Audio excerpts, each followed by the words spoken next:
En la cima del pico más alto del mundo, habitan los dioses de la tierra, y no soportan que ningún hombre se jacte de haberlos visto. En otro tiempo, poblaron los picos inferiores, pero los hombres de las llanuras se empeñaron siempre en escalar las laderas de roca y de nieve, empujando a los dioses hacia montañas cada vez más elevadas, hasta hoy, en que solo les queda la última. Al abandonar sus cumbres anteriores, se llevaron sus propios signos, salvo una vez que, según se dice, dejaron una imagen esculpida en la cara del monte llamado Granek, pero ahora se han retirado a la desconocida Kadath del desierto frío, en donde los hombres no entran jamás, y se han vuelto severos, y si en otro tiempo soportaron que los hombres los desplazaran, ahora les han prohibido que se acerquen, pero si lo hacen, les impiden marcharse. Conviene que los hombres no sepan dónde está Kadath, de lo contrario, tratarían de escalarla en su imprudencia. A veces, en la quietud de la noche, cuando los dioses de la tierra sienten añoranza, visitan los picos donde moraron una vez, y lloran en silencio al tratar de jugar en silencio las recordadas laderas. Los hombres han sentido las lágrimas de los dioses sobre el nevado Zurai,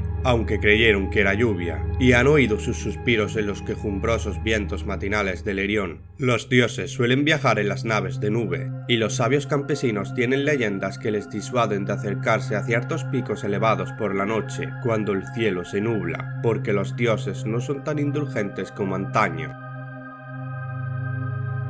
En Ulthar, más allá del río Sky, vivía una vez un anciano que deseaba contemplar a los dioses de la tierra. Este hombre conocía profundamente los 7 libros crípticos de la tierra y estaba familiarizado con los manuscritos nacóticos de la distante y helada Lomar. Se llamaba Barzai, el sabio, y los lugareños cuentan cómo escaló una montaña la noche del extraño eclipse. Barzai sabía tantas cosas sobre los dioses, que podía contar sus idas y venidas, y adivinaba tantos secretos que se tenía a sí mismo por un semidios. Fue él quien aconsejó prudentemente a los diputados de Ulthar cuando aprobaron la famosa ley que prohibía matar gatos, y quien dijo al joven sacerdote Atal a dónde se habían ido los gatos negros en la medianoche de la víspera de San Juan. Barzai estaba profundamente versado en la ciencia de los dioses de la tierra, y le habían entrado deseos de ver sus rostros. Creía que su hondo y secreto conocimiento de los dioses lo protegería de la ira de estos, y decidió escalar la cima del elevado y rocoso Hazek Kla, una noche en que sabía que los dioses estarían ahí.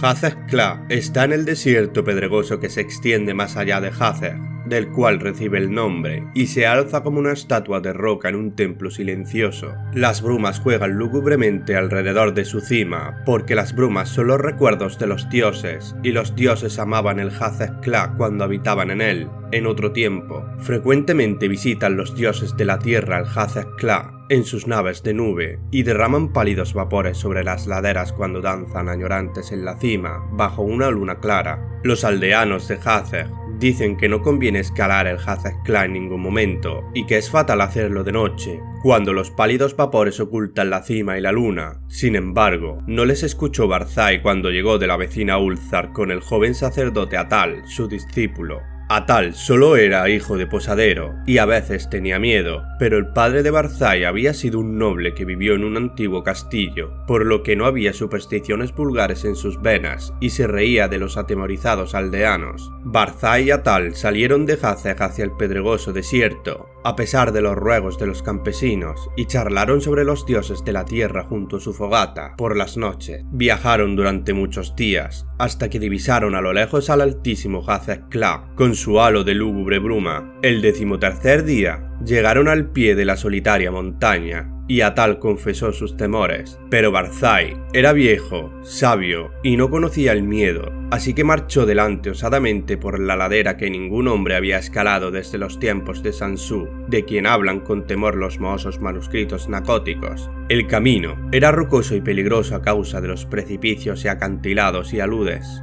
Después se volvió frío y nevado, y Barzai y Atal resbalaban a menudo, y se caían, mientras se abrían camino con bastones y hachas. Finalmente el aire se enrareció, el cielo cambió de color, y los escaladores encontraron que era difícil respirar, pero siguieron subiendo más y más, maravillados ante lo extraño del paisaje. y emocionados pensando en lo que sucedería en la cima, cuando saliera la luna y se extendieran los pálidos vapores. Durante 3 días estuvieron subiendo más y más hacia el techo del mundo, luego acamparon, en espera de que se nublara la luna.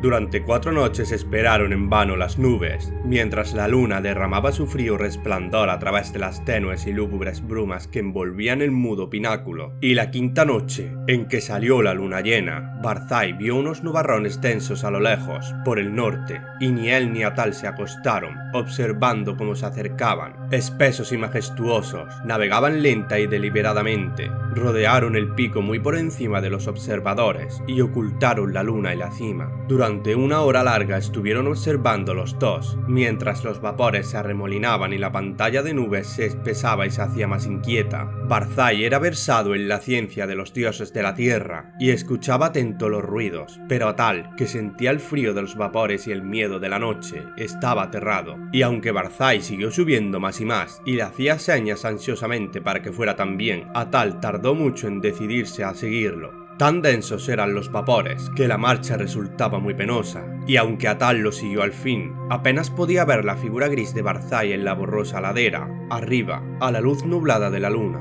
Barzai marchaba muy delante, y a pesar de su edad, parecía escalar con más soltura y facilidad que Atal, sin miedo a la pendiente que empezaba a ser demasiado pronunciada y peligrosa, salvo para un hombre fuerte y temerario, y sin detenerse ante los grandes y negros precipicios que Atal apenas podía saltar. Y de este modo, escalaron intensamente rocas y precipicios, resbalando y tropezando, sobrecogidos a veces ante el impresionante silencio de los fríos y desolados pináculos y mudas pendientes de granito. Súbitamente, Barzai desapareció de la vista de Atal, y salvo una tremenda cornisa que parecía sobresalir y cortar el camino a todo escalador que no estuviese inspirado por los dioses de la tierra, Atal estaba muy abajo, esperando qué haría cuando llegara a dicho punto, cuando observó curiosamente que la luna había aumentado, como si el despejado pico y lugar de reunión de los dioses estuviese muy cerca, y mientras gateaba hacia la cornisa saliente y hacia el cielo iluminado, sintió los más grandes terrores de su vida, y entonces, a través de las brumas de arriba, oyó la voz de Barzai que gritaba locamente, de gozo. He oído a los dioses de la tierra cantar dichosos en el Hazek-Kla. Barzai el profeta conoce las voces de los dioses de la tierra. Las brumas son tenues y la luna brillante. Hoy veré a los dioses danzar frenéticos en el Hazek-Kla que tanto amaron en su juventud. La sabiduría hace a Barzai más grande aún que los dioses de la tierra, y los encantos y barreras de todos ellos no pueden nada contra su voluntad. Barzai contemplará a los dioses de la tierra, aunque ellos detesten ser contemplados por los hombres. Atal no podía oír las voces que Barzai oía, pero ahora estaban cerca de la cornisa y buscaba un paso, y entonces oyó crecer la voz de Barzai de forma más sonora y estridente. La niebla es muy tenue y la luna arroja sombras sobre las laderas. Las voces de los dioses de la tierra son violentas y airadas. Temen la llegada de Barzai el sabio, porque es más grande que ellos. La luz de la luna fluctúa, y los dioses de la tierra danzan frente a ella. Veré danzar sus formas, saltando y aullando a la luz de la luna. La luz se debilita, los dioses tienen miedo. Mientras Barzai gritaba estas cosas, Atal notó un cambio espectral en todo el aire, como si las leyes de la tierra cedieran ante otras leyes superiores. Porque aunque el sendero era más pronunciado que nunca, el ascenso se había vuelto espantosamente fácil, y la cornisa apenas fue un obstáculo cuando llegó a ella y trepó peligrosamente por su cara convexa. El resplandor de la luna se había apagado extrañamente, y mientras Atal se adelantaba en las brumas, monte arriba, oyó a Barzai el sabio gritar entre las sombras. La luna es oscura, y los dioses danzan en la noche. Hay terror en la noche, hay terror en el cielo, pues la luna ha sufrido un eclipse que ni los libros humanos ni los dioses de la tierra han sido capaces de predecir. Hay una magia desconocida en el Hazek-Kla, pues los gritos de los dioses asustados se han convertido en risas, y las laderas de hielo ascienden interminablemente hacia los cielos tenebrosos, en los que ahora me sumerjo. Al fin, en la débil luz, he percibido a los dioses de la tierra. Y entonces Atal, deslizándose monte arriba con vertiginosa rapidez por inconcebibles pendientes, oyó en la oscuridad una risa repugnante, mezclada con gritos que ningún hombre puede haber oído salvo en el fleguetonte de inenarrables pesadillas. Un grito en el que vibró el horror y la angustia de una vida tormentosa comprimida en un instante atroz. Los otros dioses, los dioses de los infiernos exteriores que custodian a los débiles dioses de la tierra. Aparta la mirada, retrocede. No mires la venganza de los abismos infinitos, ese maldito, ese condenado precipicio. Misericordiosos dioses de la tierra, estoy cayendo al cielo. Y mientras Atal cerraba los ojos, se taponaba los oídos y trataba de descender luchando contra la espantosa fuerza que lo atraía hacia desconocidas alturas, siguió resonando en el Hazek-Kla el estallido terrible de los truenos, que despertaron a los pacíficos aldeanos de las llanuras y a los honrados ciudadanos de Hazeg, de Nir y de Ulthar, haciéndoles detenerse a observar, a través de las nubes, aquel extraño eclipse que ningún libro había predicho jamás. Y cuando al fin salió la luna, Atal estaba a salvo en las nieves inferiores de la montaña, fuera de la vista de los dioses de la tierra y de los otros dioses.